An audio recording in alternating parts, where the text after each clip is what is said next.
अब हम बात करते हैं डर्मेटोलॉजी के बारे में। सबसे पहला जो बेसिक्स है स्किन का, उसे समझते हैं। तो स्किन के जो है तीन फंक्शंस होते हैं। तीन फंक्शन कौन कौन से होते हैं?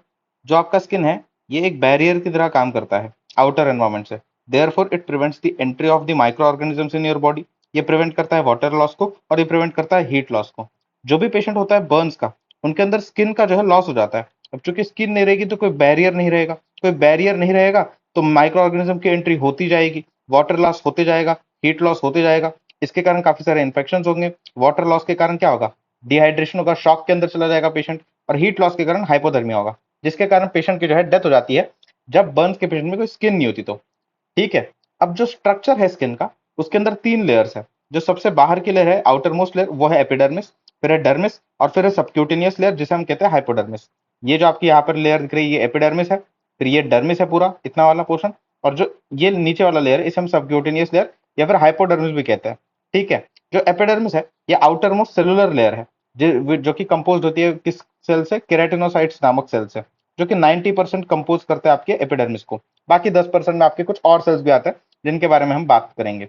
तो मैंने बताया कि epidermis is the outer most cellular layer, pure cellular layer है। तो इसमें बहुत सारे सेल्स होते हैं, और ये सेल्स अरेंज होते हैं एक फैशन के अंदर।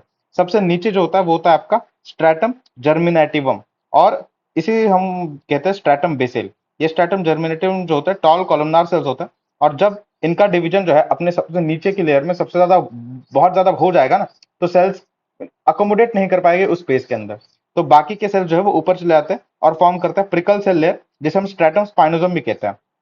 ओके। और ये स्ट्रैटम स्पाइनोसम क्या है? थिकेस्ट लेयर है, आपको ये भी याद रखना है। इसका दूसरा नाम है प्रिकल सेल लेयर, क्योंकि आप देख सकते हो स्टेलेट शेप के सेल्स इसमें फॉर्म होते हैं।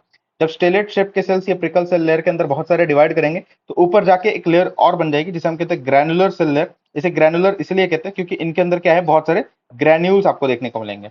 इसका दूसरा नाम होता है स्ट्रैटम ग्रैनुलोसम। इनके अंदर क्या देखने को मिलेंगे? आपको बहुत सारे ग्रैन्यूल्स देखने को मिलेंगे। ये ग्रैन्युलर सेल लेयर जब बहुत सारा डिवाइड करेगी, तो इनमें से ग्रैन्यूल्स निकल जाएंगे, और नई लेयर का फॉर्मेशन होगा, जिसे हम कहते हैं क्लियर सेल लेयर, जिसको हम कहते हैं दूसरा नाम होता है स्ट्रैटम ल्यूसिडम। अब इसमें सिर्फ न्यूक्लियस प्रेजेंट होगा, ग्रैन्यूल्स प्रेजेंट नहीं होंगे आपके इस क्लियर सेल लेयर के अंदर, जिसे हम स्ट्रैटम ल्यूसिडम के नाम से भी जानते हैं।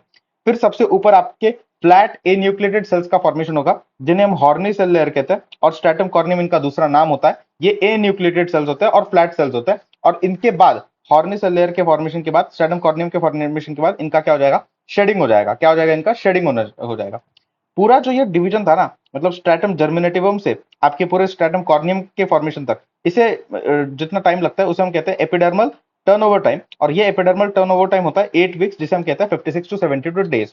पूरा आपका स्ट्रैटम जर्मिनेटिवम से लेकर हॉर्नी सेलुलर तक आपका जो फॉर्मेशन का टाइम था, उसे हम कहते हैं एपिडर्मल टर्नओवर टाइम। 8 वीक्स मतलब 56 से 72 दिन के बीच में होता है। जो आपका स्ट्रैटम जर्मिनेटिवम था, यहाँ से प्रिकल सेल लेयर को फॉर्म होने में जितना सेल साइकिल का टाइम लेता है, वो 300 घंटे होता है। ये दो डेटा आपको याद रखना है। फिर हम बात करते हैं कि ये जो आपके लेयर्स है, इनको याद रखने के लिए एक निमोनिक है, जिसको हम कहते हैं कम लेट्स गेट सनबर्न। जहां पर सी से आपका आ जाएगा कॉर्नियम, एल से आ जाएगा लूसिडम, जी से आ जाएगा ग्रैनुलोसम, एस से आ जाएगा स्पाइनोसोम, एंड बी से आ जाएगा बेसिल। इसमें जो आपके लास्ट के दो लेयर्स है, स्ट्रैटम स्पाइनोसोम एंड स्ट्रैटम बेसिल, ये इन दोनों को मिलाकर हम स्ट्रैटम मालपीजियन लेयर के नाम से जानते हैं। स्ट्रैटम स्पाइनोसोम और बेसिल को मिलकर हम स्ट्रैटम मालपीजियन लेयर के नाम से जानते हैं।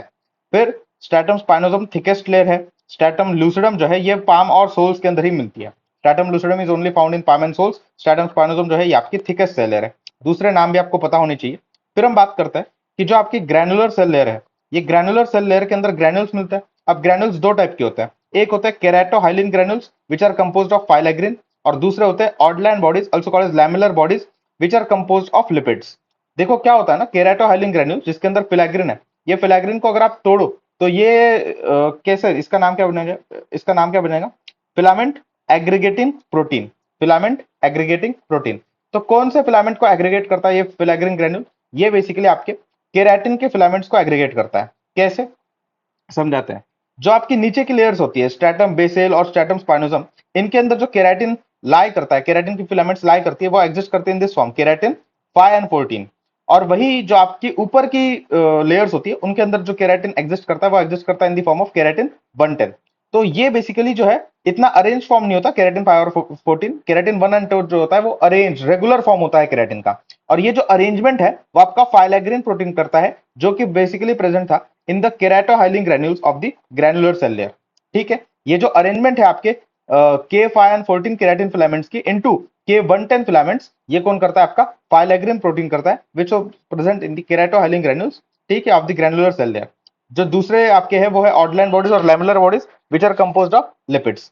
जैसे जैसे आपकी एज होती है वैसे वैसे जो लिपिड कंटेंट होता है इन ऑर्डलैंड और लैमेलर बॉडीज के अंदर का वो कम होते जाता है, इसलिए एजिंग के साथ ड्राइनेस जो है वो स्किन की बढ़ते जाती है। फिर मैंने बताया था कि जो आपकी एपिडर्मिस की लेयर है इसके अंदर ये एक क्या है, आउटर मोस्ट सेलुलर लेयर है which is compose of 90% keratinocytes. लेकिन जो बचे हुए 10% है इसमें तीन सेल्स आते हैं, लैंगरहैंस सेल्स, मेलानोसाइट्स और मर्कल सेल्स। अब अगर आप देखोगे तो लैंगरहैंस सेल्स को दूसरा नाम कहा जाता है एंटीजन प्रेजेंटिंग सेल, आपका जो मेलानोसाइट उसे कहते हैं हम पिगमेंट प्रोड्यूसिंग सेल, और जो मर्कल सेल होता है ये टच रिसेप्टर्स होता है।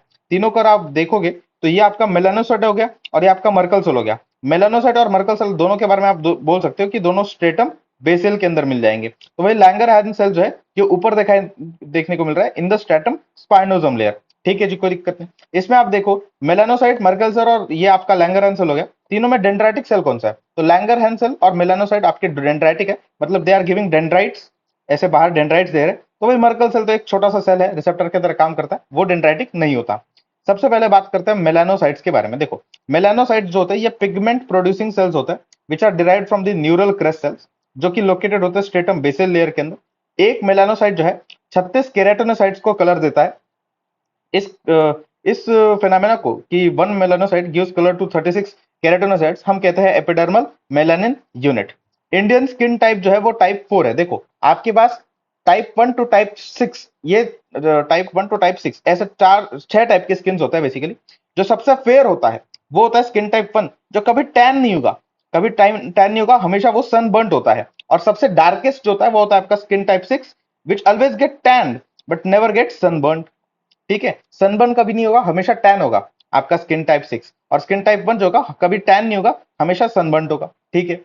ये दोनों पर्सन जिसके अंदर एक के अंदर स्किन टाइप 6 है और एक के अंदर स्किन टाइप 1 है, दोनों के अंदर मेलानोसाइट काउंट जो होता है वो सेम होता है। मेलानोसाइट काउंट डिपेंड नहीं करता, मतलब जो आपकी बॉडी का कलर है ये मेलानोसाइट काउंट पे डिपेंड नहीं करता, वो मेलानोसाइट्स कितने अमाउंट एंड कितने टाइप ऑफ मेलानिन को प्रोड्यूस कर रहे हैं उस पे आपके स्किन का कलर डिपेंड करता है। तो इन दोनों पर्सन के अंदर मेलानोसाइट काउंट जो है वो सेम हो सकता है, लेकिन जो मेलानिन का अमाउंट और टाइप है वो डिफरेंट होता है, जिसके कारण इनका जो कॉम्प्लेक्शन होता है वो अलग होता है, ठीक है। Clarity clarity. फिर हम बात करते हैं मर्कल सेल्स के बारे में। मर्कल सेल्स भी आपको स्ट्रेटम बेसल लेयर के अंदर दिखते हैं, मैंने आपको पहले दिखाया था डायग्राम के अंदर। और ये स्लो अडेप्टिंग टाइप है टच रिसेप्टर्स के, they are slow adapting type of touch receptor, और जो एक्टोडर्म के डेरिवेटिव्स है, जो क्या है आपके एक्टोडर्म के डेरिवेटिव्स है। फिर हम बात करते हैं लैंगरहैंस सेल लेयर के बारे में। लैंगरहैंस सेल्स का दूसरा नाम मैंने बताया था एंटीजन प्रेजेंटिंग सेल। ये एंटीजन को प्रेजेंट करते हैं इन दी टू दी टी लिम्फोसाइट्स, जो कि प्रेजेंट होता है रीजनल लिम्फ नोड्स के अंदर। रीजनल लिम्फ नोड्स के अंदर प्रेजेंट टी लिम्फोसाइट्स को ये एंटीजन को प्रेजेंट करते हैं। They are located in stratum spinosum और they are derived from the mesoderm. कहां से डिराइव होते हैं ये? मेसोडर्म, ठीक है ठीक है। फिर हम बात करते हैं डर्मो एपिडर्मल जंक्शन के बारे में। देखो अगर ये आपका एपिडर्मिस होता और इसी के ऊपर ऐसे आपका डर्मिस होता ना, तो अगर कोई भी टेंजेंशियल फोर्स आता है एपिडर्मिस पे तो जो डर्मिस है और एपिडर्मिस है ये एक दूसरे को कांटेक्ट छोड़ के अलग हो जाते हैं एक दूसरे से, अगर ऐसे फ्लैट एक दूसरे के ऊपर प्रेजेंट रहता है। तो इसीलिए ये ऐसा इंटरलॉकिंग पैटर्न प्रेजेंट होता है between this dermis and epidermis कि दोनों एक दूसरे के अंदर इंटरलॉक हो जाए। ये इंटरलॉकिंग से क्या होता है बेसिकली, कोई सेपरेशन नहीं होगा even on giving the tangential force on epidermis और ऑन द डर्मिस, ठीक है ठीक है। अब ये जो आपका इंटरलॉकिंग पैटर्न बना हुआ है ये कैसे बनता है? एपिडर्मल रेटेरिजेस और डर्मल पैपिला के थ्रू। डर्मिस जो है ये पैपिला फॉर्म करता है और एपिडर्मिस जो है ये नीचे क्या फॉर्म करता है? रेटेरिजेस फॉर्म करता है, ठीक है जी, कोई दिक्कत नहीं। यहाँ पर आपको जो है स्ट्रक्चर समझाया गया है डर्मिस का। देखो ये तो आपका एपिडर्मिस हो गया और ये आपके डर्मल पैपिला हो गए, डर्मल पैपिला प्लस रेटेरिजेस हो गए। जो आपका डर्मिस है ये दो पार्ट्स के अंदर डिवाइडेड है, एक पैपिलरी डर्मिस और एक रेटिकुलर डर्मिस। जो पैपिलरी डर्मिस होता है ये इतना वाला पार्ट, जो पैपिलरी डर्मिस है ये बेसिकली आपका 1/10 फॉर्म करता है पूरे डर्मिस का, और जो नीचे का आपका डर्मिस है वो फॉर्म करता है reticular dermis 9/10 of basically all the dermis layer, ठीक है जी, कोई दिक्कत नहीं। पैपिलरी डर्मिस के अंदर आपको ये चार जो येलो से मार्क किए हुए ना मैंने, ये चार टाइप के सेल्स आपको देखने को मिलता है पैपिलरी डर्मिस के अंदर। एक होता है मास्ट सेल्स, दूसरे होते हैं फाइब्रोब्लास्ट सेल्स, तीसरे होते हैं मैक्रोफेज और चौथे होते हैं आपके डर्मल अपेंडेज जिसे हम डर्मल डेंड्रोसाइट के नाम से भी जानते हैं। ये चार आपको सेल्स देखने को मिलता है पैपिलरी डर्मिस के अंदर। जो रेटिकुलर डर्मिस होता है, रेटिकुलर डर्मिस के अंदर आपको मेजोरिटी के अंदर कोलेजन फाइबर्स देखने को मिलेंगे, कोलेजन फाइबर्स के साथ साथ आपको इलास्टिक फाइबर्स देखने को मिलेंगे। ये आपके जो है कोलेजन फाइबर्स है और ये आपके इलास्टिक फाइबर्स है। क्या है ये आपके इलास्टिक फाइबर्स, ठीक है जी, कोई दिक्कत नहीं। जो आपका जंक्शन होता है, किसका जंक्शन, पैपिलरी डर्मिस का एंड रेटिकुलर डर्मिस का जो जंक्शन होता है, उस पर ये जो विनस प्लेक्सस प्रेजेंट है, ये सुपरफिशियल विनस प्लेक्सस। और जो आपका डर्मिस एंड हाइपोडर्मिस का जंक्शन होता है, इस पे ये जो विनस प्लेक्सस प्रेजेंट है, ये आपका डीप विनस प्लेक्सस। और ये superficial and deep Venus plexus एक दूसरे से कनेक्टेड होते हैं via the perpendicular veins, perpendicular blood vessels. ठीक है, ठीक है, कोई दिक्कत नहीं। फिर हम बात करते हैं कि डर्मल लूप, ये बेसिकली प्रेजेंट होता है इन दी पैपिलरी डर्मिस लेयर। ये भी ब्लड वेसल्स ही होते हैं जो कि एक्सटेंड करते हैं इनटू दिस डर्मल पैपिला और सप्लाई करते हैं आपके एपिडर्मिस को। ये भी ब्लड वेसल्स ही होते हैं जो कि किसके अंदर, डर्मल पैपिला के अंदर मूव करते हैं, उनके अंदर जाते हैं ताकि वो एपिडर्मिस को सप्लाई कर सके।